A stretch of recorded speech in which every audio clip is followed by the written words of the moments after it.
Hey everybody, welcome to Obscurities and Fractions. No, Obscurities and Miniatures. We're not playing fractions, even though that's what we're studying in school. But I digress. Today we're going to take a look at the pieces of a model that I have absolutely been longing to print since I ever laid eyes across it.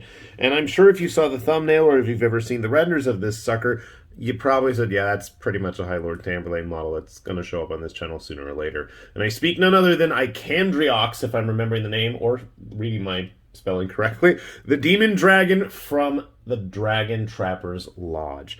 So right here on the base, and let me remind you all that this is incredibly zoomed out, we have the constituent parts to make the base of said demon dragon.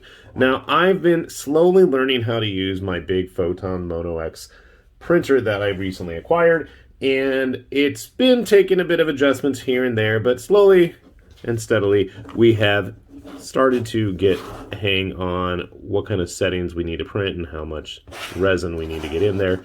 But this is just the base, and I'm pretty sure that lines up pretty well. And for reference of said base, it's big.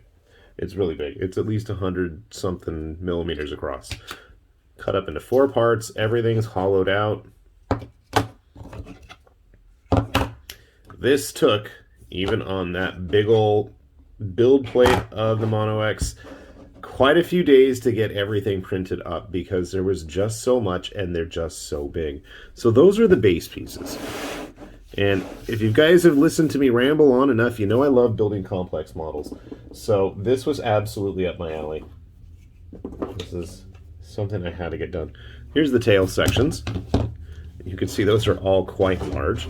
The tail is actually going to plug into the base right here, but then it kind of wraps around and touches on some of the other base sections as well. And then the actual dragon is going to be sitting on top of all that. Set that down for a sec. So on top of that, we have the waist section. And I've got like literally a giant Amazon box in my lap right now trying to find all the parts. The waist is actually 2 pieces. Plug in together like so. And then this section right here is going to plug into the tail. And then we have these sections for the legs. I feel like I should keep these guys on screen just to give you guys a better indicator of what we're dealing with in terms of size. One of the legs, very sharp, very pokey, and I'm pretty sure he caused me to bleed at one point or another while removing him. They are hollowed out. It's going to be a very fun hassle trying to get this guy painted. I look forward to the challenge. Other leg here.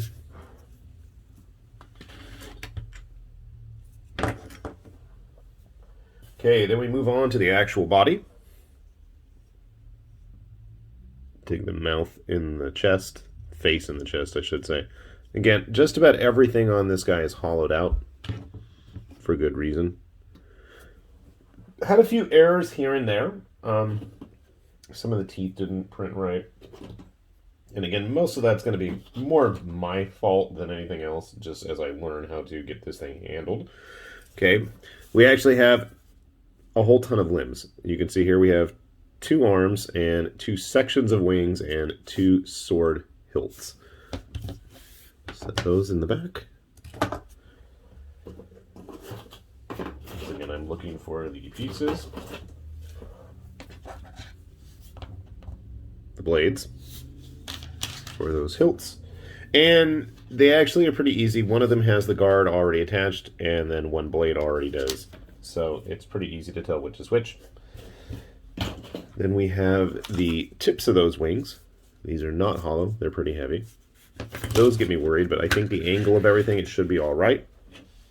And then on top of all that, we've got yet another pair of tinier wings.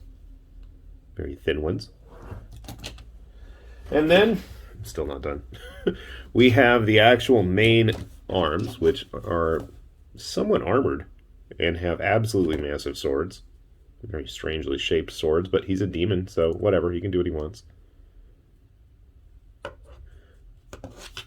I'm still not convinced those are all teeth. And I had a hell of a time trying to get everything cleaned up on there. These are not hollow either. Not really enough space. Not sure if that little tiny bit right there where my index finger is supposed to be an extra spike on the blade, or it's just a little leftover that needs to be clipped off. It's a weird shape of a sword, but again, he's a demon. He can do what he wants. You can see here it's got part of the shoulder actually attached to the armor, and that's all going to go on there. Look how many parts this thing has. It's ridiculous. Absolutely ridiculous. Finally put that Amazon box down. And then finally we have the head with an extra mouth coming out of his mouth. All Inception style. And lots of pokey, spiky bits to hopefully snag and break, right? Hopefully not. This one I had to actually drill an extra hole into. It was hollow, but it kept wanting to drip because there was no real way for the liquid of whatever was in there to get out. So I had to clean it repeatedly out, but I think he's finally done letting stuff drip. So yeah, you can see here, this is an absolutely massive pile of parts. I'm looking forward to getting this thing built. I will not be getting everything all perfect. I'm going to warn everybody now. I'm just going to go ahead and glue things together for the time being. So you're going to see a very roughly finished demon dragon here. With that, I mean I'm going to go back and eventually fill in all the gaps because, let's be honest, most of these big models, you are going to have a few gaps that need a little bit of filling if you're that picky. I mean, if you don't care, it's obviously not a big deal. But I am going to go back. I am sure the base is going to need that. And that's one little minor complaint I have, is the base doesn't really have any way to lock in and connect. I would have liked to have seen something to kind of set everything in there nice and neat, because outside of glue and putty of some sort, that's the only thing that's going to really keep it together. So that's a little bit of a criticism, but, you know, again, if you've got extra resin, you could probably, in a UV light, you can sit there and just fuse it all together. If you've got all the necessary hobby ingredients, I'm sure you can just putty it and fill it together. That's what I'm going to be doing. But overall, it shouldn't be too bad. So this is going to take me a second. I'm going to get him all put together. We'll take a look at how things are before I go ahead and put the final touches on filling those gaps in.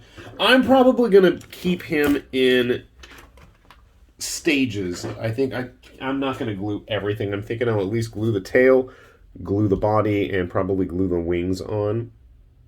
But I don't think I'm going to attach the body to the tail just yet. I think it's going to make things a little bit easier. And hopefully I have enough spray paint to get him started. I think this is a perfect dry brushing project at that size. So here we go. Let's see how it turns out. All right, folks. I think we have a contender for the most Highlord Tamerlane model in quite some time. So as I was saying, I think I said earlier, I'm not going to have everything all nice and neat and cleaned and, you know, filled yet. But here is this giant slab of a base. It's like the size of a plate. I did have some print errors there, but thankfully nothing that's going to really get in the way of actually having the model on it. You can see there's some gaps, and it didn't line up correctly, but you know what? This is something I've had with just about every large-sized multi-piece base. I do wish I was keyed, like I said earlier, but that's just me being nitpicky. Now, I've got the model in about 3 pieces. The base, the tail, and let's just have our witch hunter friend there so you can have a better idea of what kind of a size we're talking. And this is pretty cool. So the tail is going to actually just lock in on the base. There's a nice little keyed spot for it, and I didn't realize this at first, but there's all these grooves, and I thought that it was a misprint on some of those parts. No, it's actually little indents and spots for the tail itself to rest on the base. So there's that little extra bit of support. Some of the tail bits are hollow, some are not, especially the tip, so that's also a plus. And then we have the model itself. And I'm grabbing his swords. I did not glue the separate sword blades on, just because they're kind of in the way, and they're easily removable for the time being. And so when it comes time to paint him, that should not be an issue. And then we have the figure itself. Just absolutely massive. I am so looking forward to getting this thing painted up. My wife was looking at me and she's like, "Are you really going to paint that thing by hand?" I'm like, hell no. So you can see he does do a pretty decent job of staying sturdy on his base, considering you can't even see him completely on the screen at the moment. Yes. Yes, that's exactly what I didn't want to have happen, and there went one of his wings, and one of the sword blades fell out, but that's okay. We're not going to worry about that. That's easily fixed. And that's why I shouldn't have done that. Learn from my mistakes, folks. Learn from my mistakes. So yeah, he's very top heavy, and that's going to be an issue, but that's something we can fix. Just ridiculous in his size. You can see where I'm going to have to fix things. But that's okay. Like I said, I'm going to have to do some serious gap filling as it is. So I'm not too worried about that.